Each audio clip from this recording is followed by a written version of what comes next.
Alright guys, Jack here, JBF Music and Guitar Lessons. What I've got for you today is a reaction with probably a bit of analysis to, bear with me here, Shoko Nakagawa. Shoko Nakagawa? Help me out guys. So I think, I might got my wires crossed and misremembered here, but I think I've heard one of their songs before from the anime Gurren Lagann, which I just kind of rewatched maybe a couple of months ago now. I think it's a fantastic show. Lots of kind of subtle plot things going on amidst the daftness of brotherly combining. I say subtle, it's maybe not. We're gonna combine! We're gonna combine! They're gonna combine! They're gonna combine! They're gonna combine!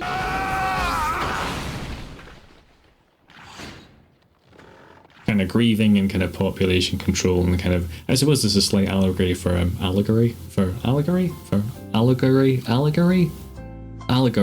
for capitalism and the kind of constant expansion, and also the kind of human desire for improvement. Or maybe I'm just reading into it too much. I suppose you could have a Freudian wet dream, a Freudian feast with the imagery in that show as well.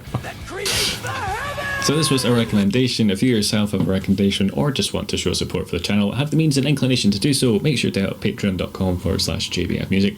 On that note, I want to give a huge shout out and a massive thank you as always to Rabbi Rabs, Matt Hortzman, Glenn Kelly, Stephen Williams, Rebecca Hay and Dale's Ghost. Thank you so much guys. And if you don't want to commit to a monthly thing but feel like chucking some money in the hat, there'll be a PayPal link down below. Failing that, a like and a comment goes out an awful long way as well. I really appreciate all the kind of back and forth we have in the comments.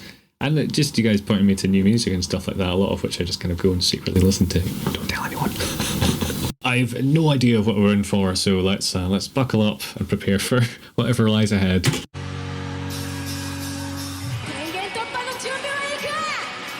Kind of poppy kind of start with his...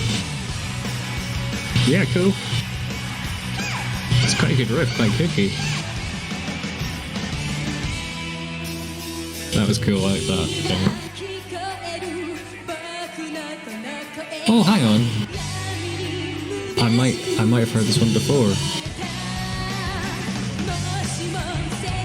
Is this the Gurren Lagann one? It's cool, it's got this mix between like pop and rock. Where, you know, everything's kind of playing the same line. It's very pleasingly so.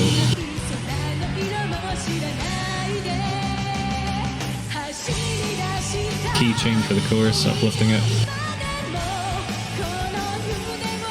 Yeah, no, I have heard this one before. Stabs are cool as well, it just adds so much more to it.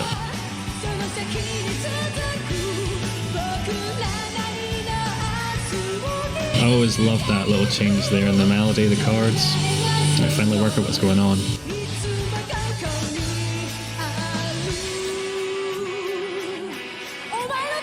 It's a cool, like, suspended chord.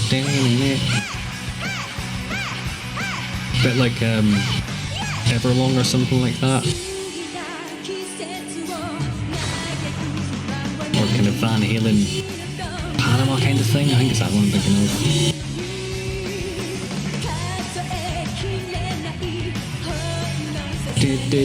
See, everything's kind of doing that rhythm. It really hammers it into you. Lovely bass fill.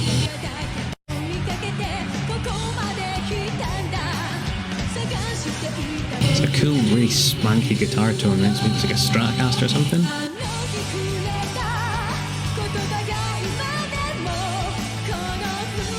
The bass just popping out again here. Oh, cool. It's not stabs. The bass is just having a field day sliding about here.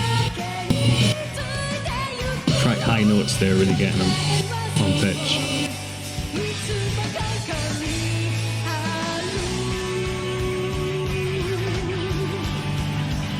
Kind of like a slightly funky kind of indie funk going on. You're gonna get solo or something.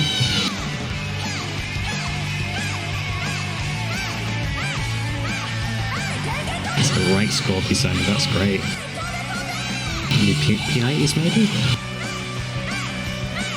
And a fuller tone here.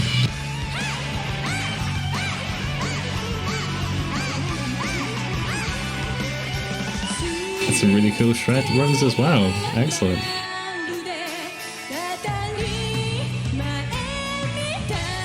Okay, cool, interesting chord. It's the thing about like the J-pop and J-rock, the chord progressions are so much more complex. Like even if it's like a simple song for them, it's just interesting to listen to. And the more I listen to it, the more I start to kind of hear slight, I don't know if you call them tropes or conventions, but they always put variations on them as well, so there might be a stab, but it's never the same type of stab.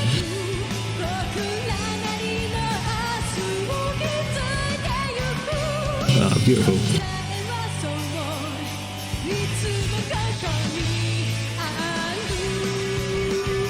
The stylization, yeah, that's just a cool riff.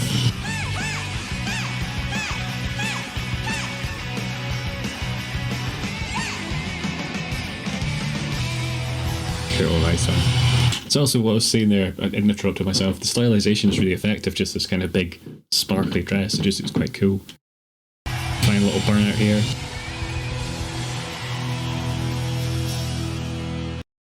Cool. Well, a huge thank to Rabbi Rabs for pointing me towards that one.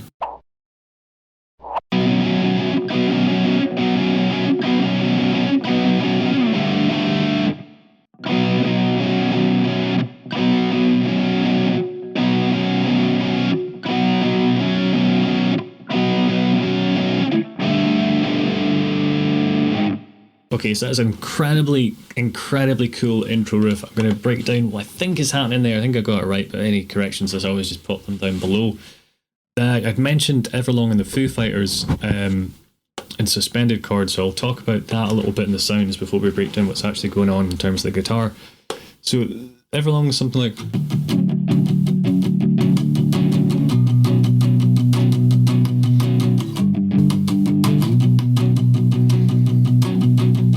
And then you've got the kind of heavier...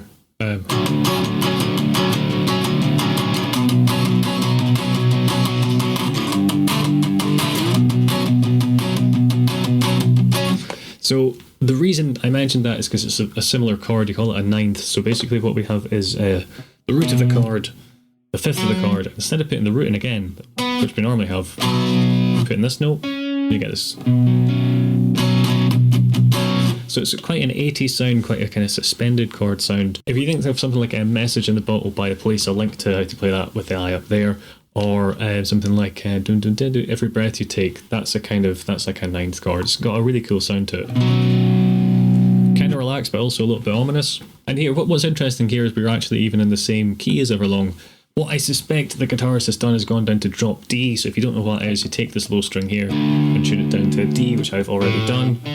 It just makes playing these chords easier. If we're in standard tuning, you'd have to have this big kind of stretch here like this. And it's much easier to just do it like that.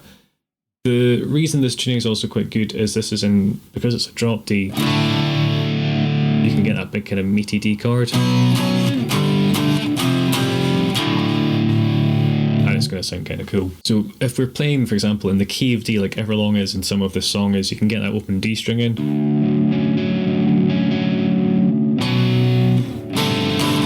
And it sounds pretty cool. So what we've got here is a lot of syncopation, so it's really, really odd strumming pattern, but incredibly cool.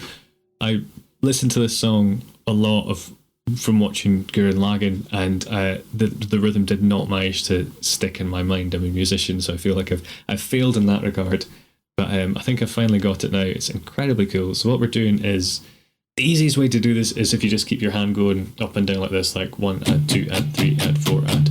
So we're missing out, I might even put the tab up for this because it's quite a doozy. We're missing the first beat, so there's nothing on the first beat. So when you listen to the song and you feel a bit disorientated, that's partly why. So you got nothing on the first beat, and we're going and up, down. So nothing, up, down. So 2 of those, and that's just 999 on these bottom strings. You're then going to put your third finger on the 11th fret on the D string. So we've got this barred, and then here. And you're going to play that 3 times. So we've got nothing, up, down, up, right? So instead of it being 1, 2, 3, 4 like that, it's 1, 2, 3, 4.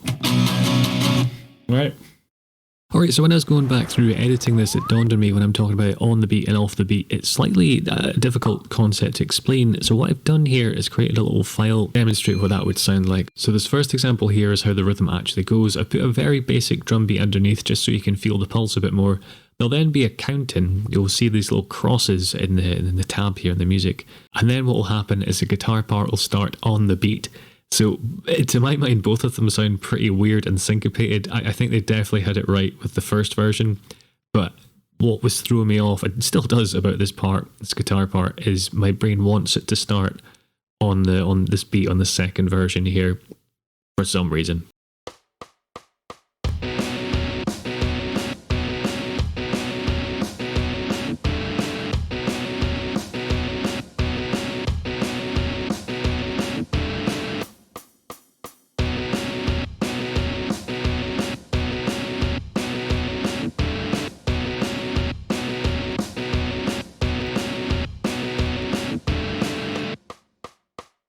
We've got the same kind of move, except this time we're going to miss one stroke, play this 9th fret twice, then the 9th with the 11th fret twice. So you have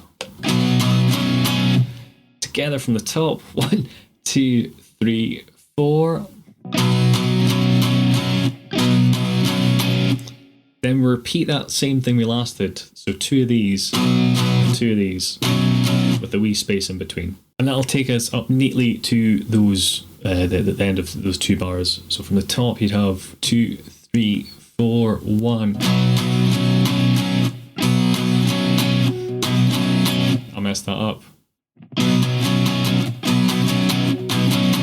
Okay, so that's it there. It's a real twister for my brain, this one.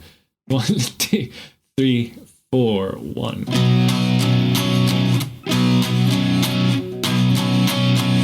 Right, if you can kind of listen out for this,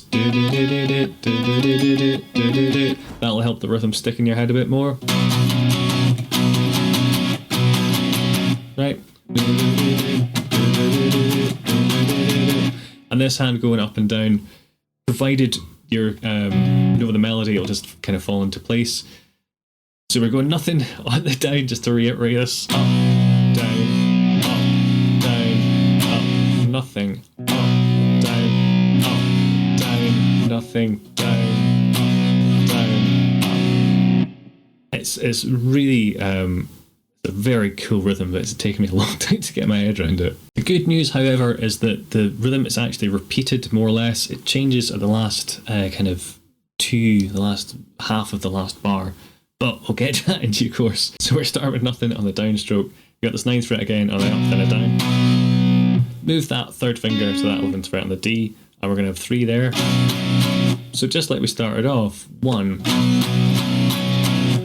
You then miss another beat on the down, and we have an up, down, again doing this bar thing, and then 2 with these 11s on. Just like before, so... I'll play that from the top so far all the way through. 1, 2, 3, 4.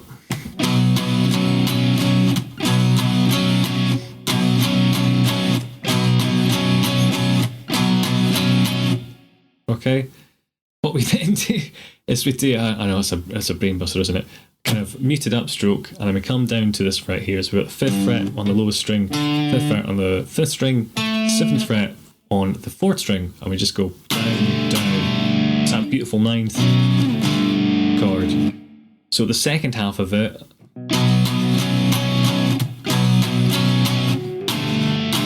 I'll put the scratch in more prominently. I kind of missed that out that time. So 1.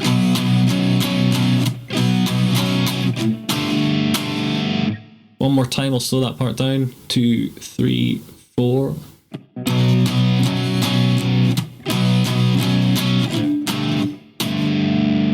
So just to reiterate where the scratch is,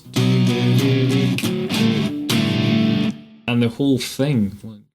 1, 2, 3, 4.